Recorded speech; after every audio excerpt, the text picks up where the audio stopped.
There's a graph going viral right now that shows that despite all the rhetoric we're hearing from Republicans, the level of government spending since Inauguration Day has actually been higher than it was over the same period last year. That comes after yesterday, congressional Republicans moved forward with a compromise budget reconciliation, offering vague promises to try their best to find places to cut spending, but making no explicit commitments. At the same time, DOJ reduced their prediction for how much they'll cut this year from $1 trillion to $150 billion. So we're back in a familiar place where Republicans talk a good game on spending cuts and then fail to deliver. There are a lot of reasons for this.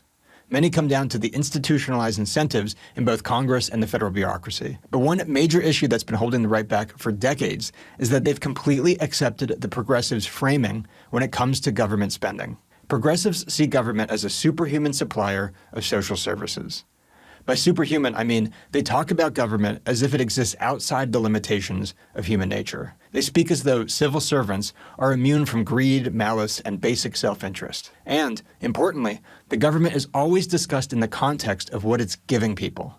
It's thought of exclusively as a provider. In that basic framework, more government spending simply correlates with more benefits. More spending on healthcare means a healthier population, more spending on education means a more educated public, and more spending on defense makes Americans safer. Now, progress certainly has been made on the right when it comes to breaking the illusion that the federal bureaucracy is some superhuman entity. That's especially been true in recent months, thanks to a lot of the unseemly or outright corrupt programs that DOJ has exposed. However, the right is still accepting the framing that the government is simply a provider, and that the more it spends, the more benefits we get. But that is the exact opposite of the truth. Dig into any major federal spending program, and you'll find the same basic setup. The government takes some problem, like the need for healthcare or the affordability of housing, and begins warping the industry with regulations and pouring money into it in ways that anyone with any understanding of economics could tell you will make the problem worse. As the problem predictably intensifies, the government uses that to justify more spending and more interventions. Every major federal spending program,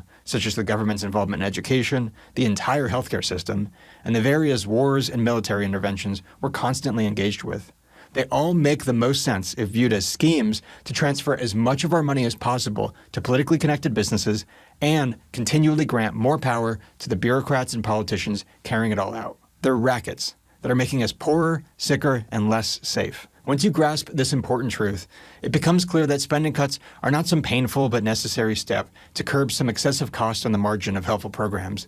They are straightforward ways to stop Washington from continuing to make our lives worse and less affordable. That is how the right should be thinking about and talking about government spending if they ever want to see it cut.